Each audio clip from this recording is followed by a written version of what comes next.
Well, hello and good day to you all. My name is Dimitri Frederick, and you're watching Voices for the Voiceless, a Frederick Media production and a subsidiary of Frederick Capital. Today is April the 8th, 2011, and today's show is entitled Clicks Beat Bricks. So, today's show we're going to look into why are there so many businesses closed? More importantly, why are there so many brick and mortar businesses, office spaces, commercial prime real estate property closed down? There's a lot of office spaces that's available right now that anybody could come as business owners could go and claim for themselves in prime areas. Now, you could look at anywhere across the state, you'll find this to be the same exact thing. From small towns to big towns, they are empty. Left and right, anywhere you go, you're seeing that businesses are just empty. No places filling up or running out of space. They're just all available. We're going to look into why this is happening today, and we're going to look into why this means for the traditional businesses who's been around for a long time. And so let's get started in looking at why clicks beat bricks. On December 30th, 2010, I happened to be watching CNBC's Fast Money show when I heard one of the panelists made a profound statement. He said, "Clicks beat bricks." And I responded to myself, any time of the day. Now, what he was referring to was the online Christmas sales numbers, which was a record high of $300 billion. What was surprising about the numbers was that the fact speculators believed that the numbers would not be as great because there was a big snowstorm with blizzard-like conditions that occurred the previous Monday, December 27 of 2010.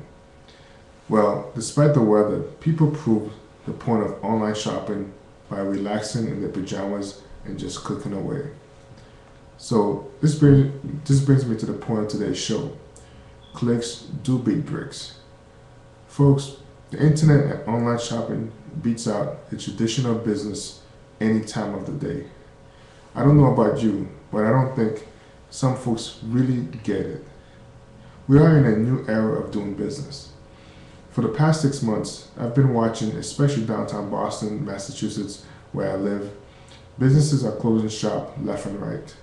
Every corner that you turn to, you will see empty stores, empty office buildings that are all available for rent. And most of them are in prime real estate areas. If you are a business owner, you need to start seeing the writing on the wall, as Spencer Johnson, who would say in Who Moved My Cheese.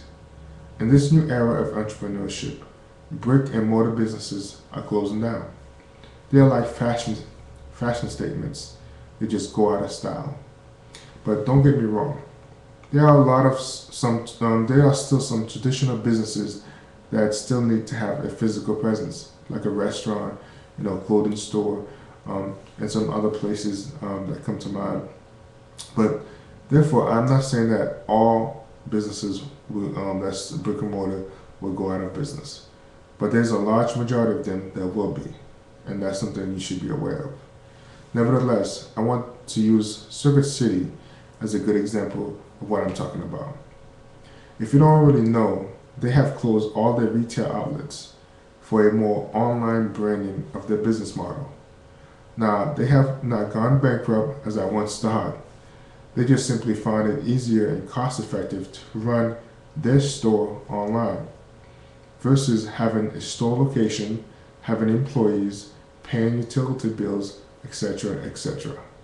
Folks, it just makes sense. In this new era of entrepreneurship, no one cares or wants to do business the old-fashioned way anymore. It just costs too much.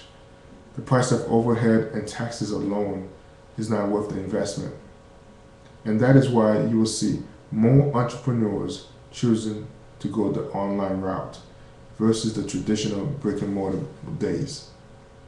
Now, I know a lot of old timers like to stick to what they know best, but I'm telling you this, your business will not last as long.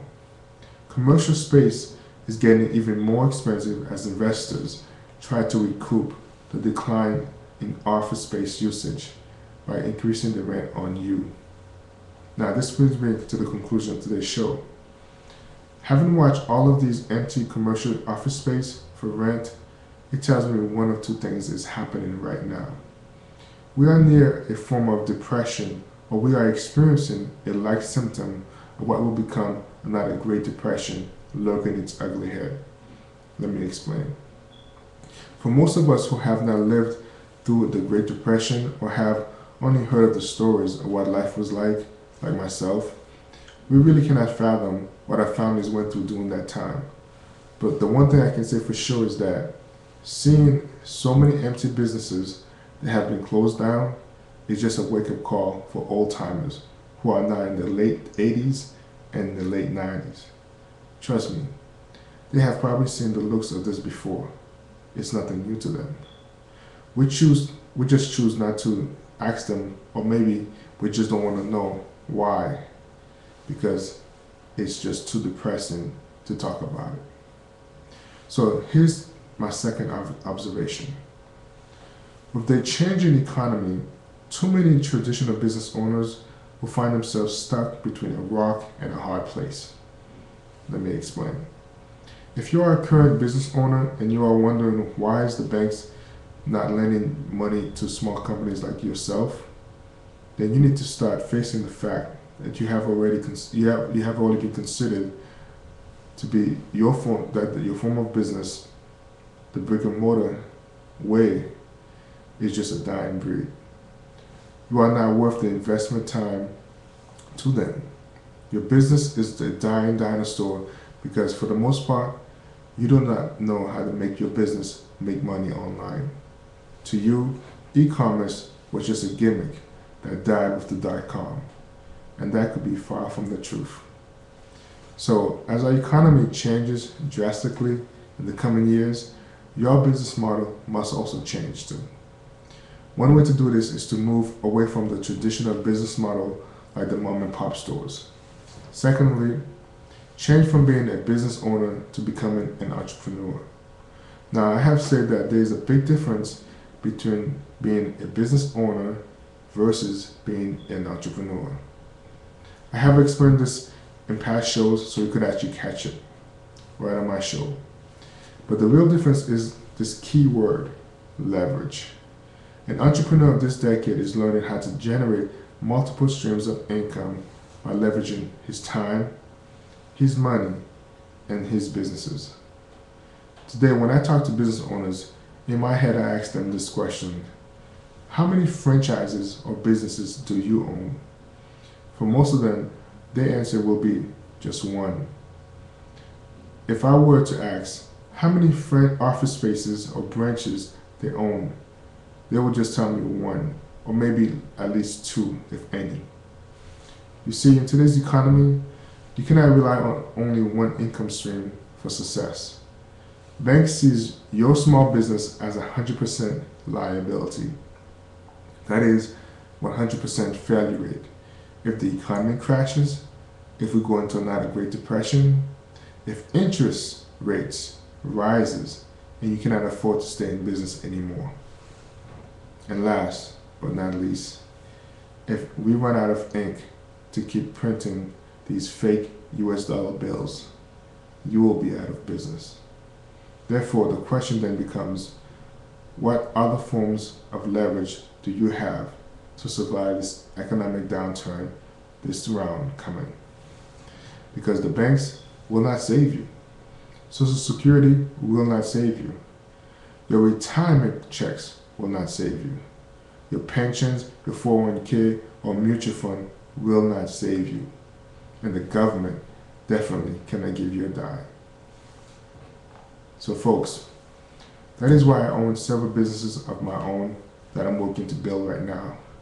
I own several multi-level marketing businesses, and I support the network marketing industry. This industry will become your last and final lifeline in the end, if you have already put all your eggs into one business.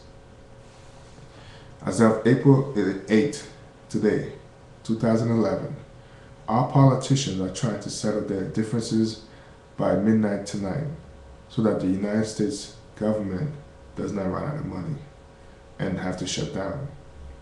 The question to you is, have you been paying attention to the writing on the wall, or have you been too busy minding your own business? Folks, that's our show for today. As always, I hope you've been empowered, been enlightened, and definitely have been educated. You're watching Voices for the Voiceless. Take care and God bless.